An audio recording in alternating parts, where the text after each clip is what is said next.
Hello, you're listening to The Whisper Guy. Today, I will be reading an excerpt from a book by Carl Sagan called Cosmos.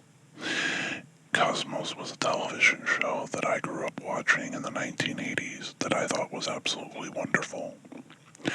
Seeing that there was a book that was basically modeled after the television show by Carl Sagan inspired me to make this audio today. I'll be starting with the introduction in the book, and I hope that you enjoy it.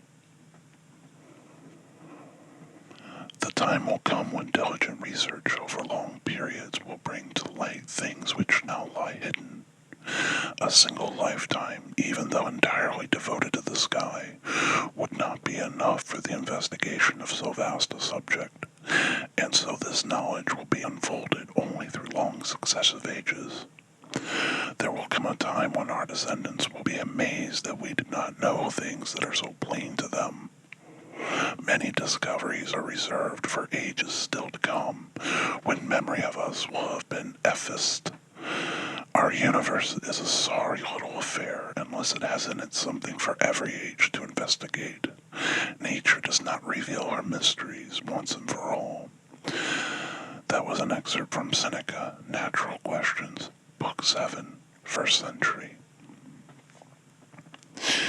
In ancient times, in everyday speech and custom, the most mundane happenings were connected with the grandest cosmic events.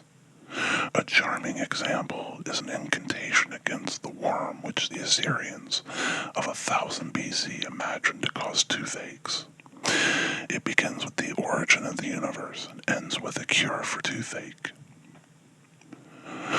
After Anu had created the heaven, and the heaven had created the earth, and the earth had created the rivers, and the rivers had created the canals, and the canals had created the morass, and the morass had created the worm.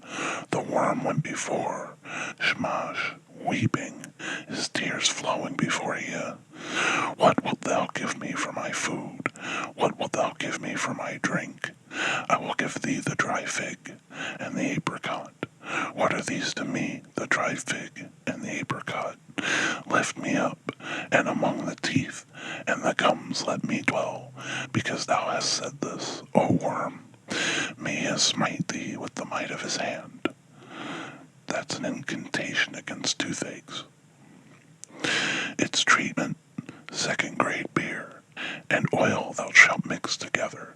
The incantation thou shalt recite 3 times thereon, and shalt put the medicine upon the tooth.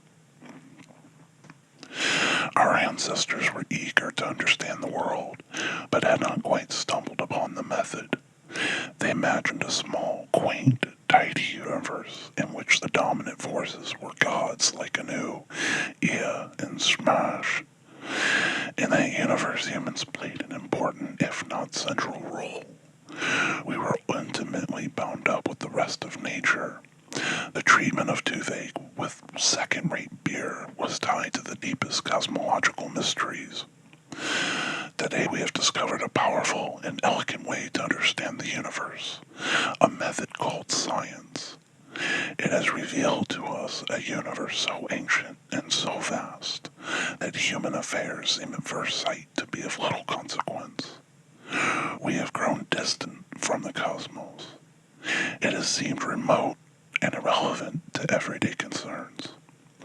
But science has found not only that the universe has a reeling and ecstatic grandeur, not only that it is accessible to human understanding, but also that we are, in a very real and profound sense, a part of that cosmos, born from it, our fate deeply connected with it.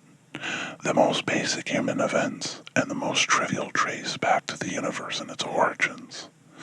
This book is devoted to the exploration of that cosmic perspective.